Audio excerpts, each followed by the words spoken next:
দিনটা ছিল 14ই অক্টোবর। তো আমরা যাচ্ছিলাম হায়দ্রাবাদ। রায়গঞ্জ থেকে বাগডোগরা হয়ে আমরা যাব হায়দ্রাবাদ। তো এখন আমরা গাড়ি করে যাচ্ছি রায়গঞ্জ থেকে বাগডোগরা এয়ারপোর্টে। বাগডোগরা এয়ারপোর্ট থেকে আমরা চলে যাব হায়দ্রাবাদে। তো এখন আমরা রাস্তাতেই আছি, গাড়ি করে আমরা যাচ্ছি বাগডোগরা। তো যেহেতু আমাদের রায়গঞ্জ থেকে প্রচুর বাস যায়, কিন্তু আমাদের ফ্লাইট ছিল সোয়া 2টায়, সেজন্য বাসে করে গেলে যদি ফ্লাইট ধরতে দেরি হয়ে যায়, তাই জন্য আমরা রিজার্ভ গাড়ি করে যাচ্ছিলাম বাগডোগরা হয়ে আমরা চলে যাব হায়দ্রাবাদ। তো এখন আমরা রাস্তাতেই আছি, প্রায় পৌঁছানোর পথেই। তো অনেক দূরের ডিস্টেন্স জন্য মাঝখানে রাস্তায় আমার শরীরটা একটু খারাপ হয়ে গেছিলো, কারণ জার্নি করার খুব একটা অভ্যাস আমার নেই, তাই জন্যই বারবার গাড়ি থামাচ্ছিলাম আর যাচ্ছিলাম। আর আমার একটু যেহেতু বমির প্রবলেম আছে, একটু বমিও হচ্ছিল, যার জন্য যাই হোক যেতে তো আমাকে হবেই, কারণ কয়েকদিন ধরে আমার খুব পেটে ব্যথা। তাই জন্য আমার বর আমাকে নিয়ে যাচ্ছে হায়দ্রাবাদে AIGতে। তো এখন আমরা রাস্তাতেই আছি।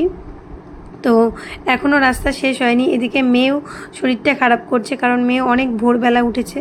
তো যাই হোক, মেয়ে অসুস্থ হয়ে পড়েছি যাওয়ার পথে, তবুও আমাদের যেতে হবে। তো আমরা রওনা হয়ে গেলাম, তো যাচ্ছি রাস্তা দিয়ে। তো এখন আমরা চলে এসেছি বাগডোগরা এয়ারপোর্টে।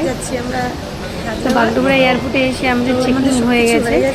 চেকিং হওয়ার পর আমরা এখন চলে যাচ্ছি যেখানে ফ্লাইটটা আছে সেখানে।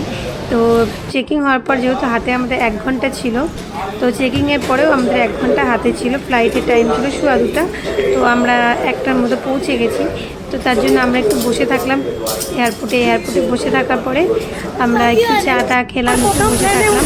তারপরে আমাদের টাইম হয়ে গেল, তো আমরা চলে আসলাম প্লেনের সামনে।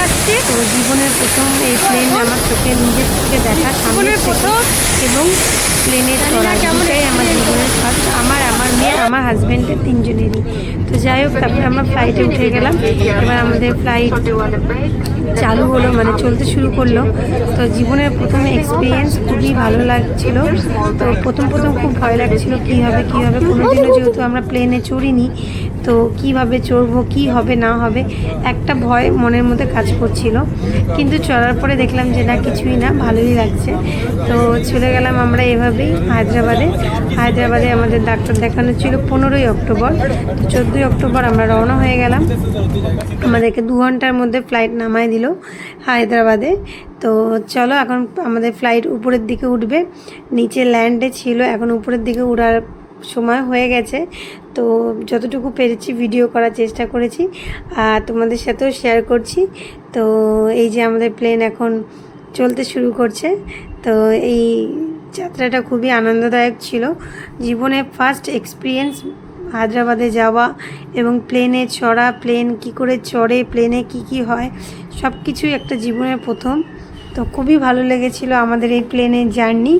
তো এই যে আমার মেয়ে খুব এনজয় করছিল, বাইরের দিক দেখছিল, আমিও দেখছিলাম, খুব এনজয় হচ্ছিল।